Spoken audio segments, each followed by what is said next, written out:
Саламатсызбы? Регионда Абалким автордук программасы.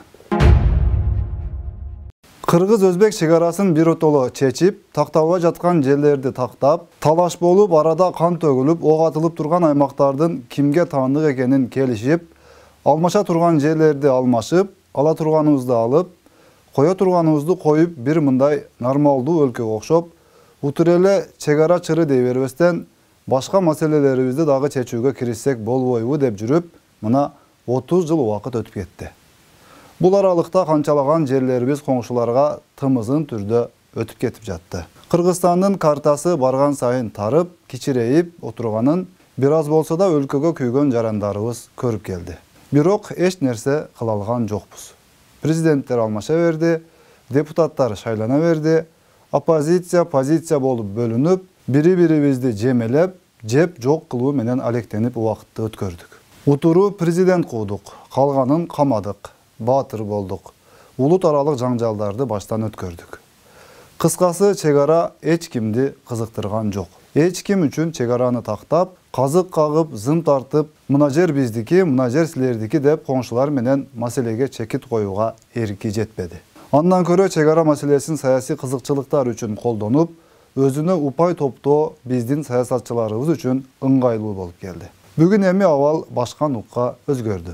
Өзбекстан менен чегара маселеси 100% чечилди дегенден бери кыргыз коомчулугунда талкуулар, ар кандай пикирлер айтылып жатат.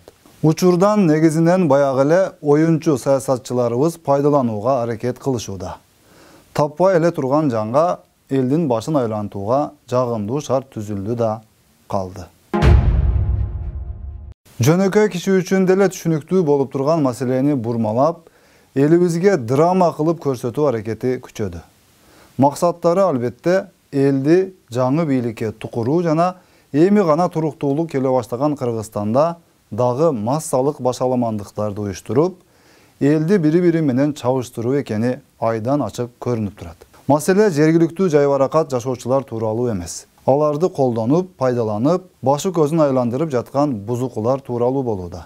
Мисалы, ошол бузукуларды колдоп таяп жүргөн кээ бир YouTube каналдары ачыктан ачык эле провокация кылып жатышат. Өзгөндө Өзбек-Кыргыз согушу кайра башталды деген аталыштагы тасмалар кадимкидей эле жайылтылууда. Бишкектеги Жеңишбек Молдохматов дегени Кемпирабадка жетип келип видео тартып, бир жолу эле кайрайт десе тантырак сөздөрү менен элибизди бир жолу маңкурт ойлоп алышты. Кыскасы, ошол бийликтен кол жууп калгандар өткөндө октябрь окуяларында бийликти ар кандай декрет секреттери менен өздөрүнө ыйгарып алабыз деп отуруп, ал ою ишке ашпай калгандар, баягы эле Шаулин Маулиндер, баягы эле баш мыйзамдын атасымын, музейдеги жалаңачтардын апасымын дегендер, кара ящикти ачпагыла деп безилдеп жаткан убактылуу өкмөттүн мүчөлөрү, жемкорлук менен камалып түрмөдө акча кусууга камынып жаткандар, кыскасы ушул сыяктуу өздөрүн аябай сабаттуу деп атап алгандардын баары бир тарапка өтүп, ак ит дагы, кара ит дагы баары бир ит да дегендей бир топко биригишти. Булар бүгүн чегараны чечүүдө Ташиев менен Жапаров коңшу мамлекеттин жарымын, ал эмес жер планетасынын жарымын Кыргызстанга алып келсе дагы жакпайт. Булардын максаты жалаң гана каралоо. Эптеп шыр-чатак чыгарып, бийликти кулатуу гана. Мындан башка эч кандай ой максат жок. Жалган болсо, Кудайды карап өздөрү айтсын дейин десең, булар Кудайдан дагы коркпой калганын өздөрү миң ирет далилдеп бүтүшкөн да.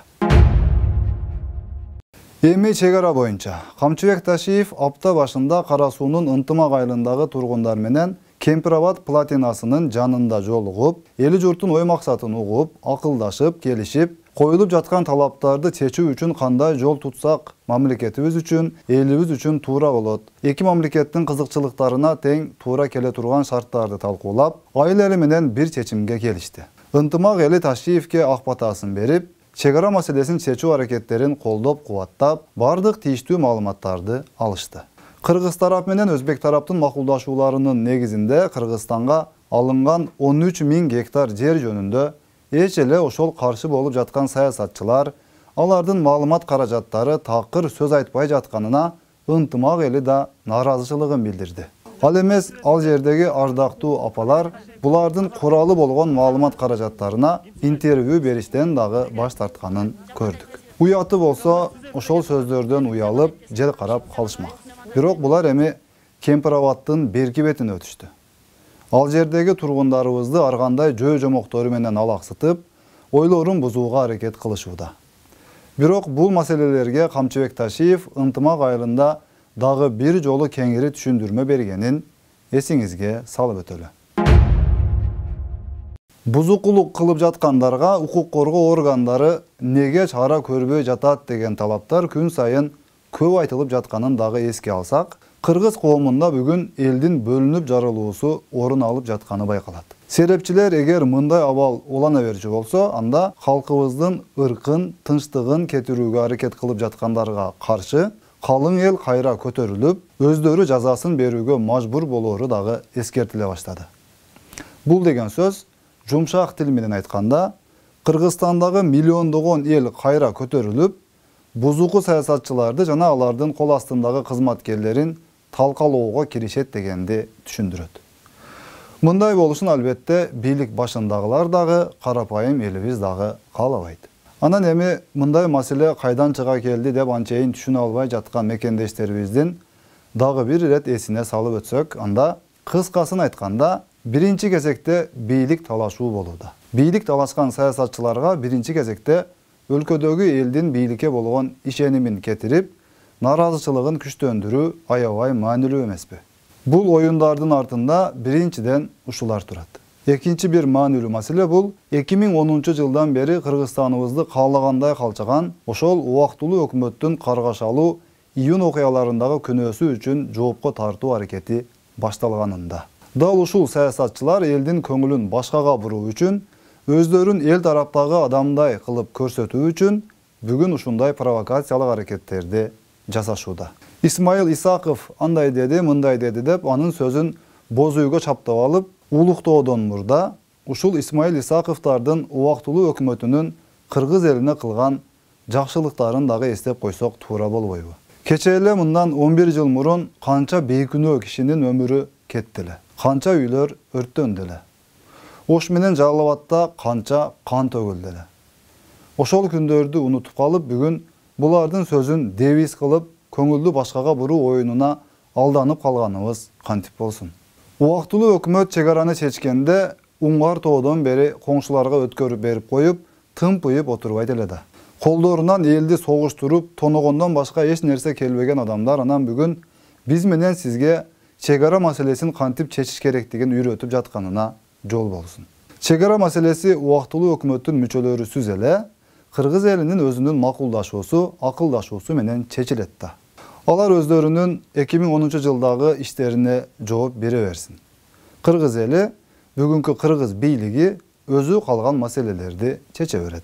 Анан алар менен бүгүн табакташ болуп алган сабаттуумун дегендер дагы өздөрүнүн өткөн күндөрүн эстеп, коңшуларга чоң атасынын жерин бөлүп берип жаткандай эле жайлоолорубузду берген күндөрүн, чоң атасынын жолун берип жаткандай эле жолдорубузду берген күндөрүн дагы эстеп, ушул эл сүйлөсө дагы ушулар чек ара жөнүндө сүйлөбөй эле койса болмокта дегендер канча.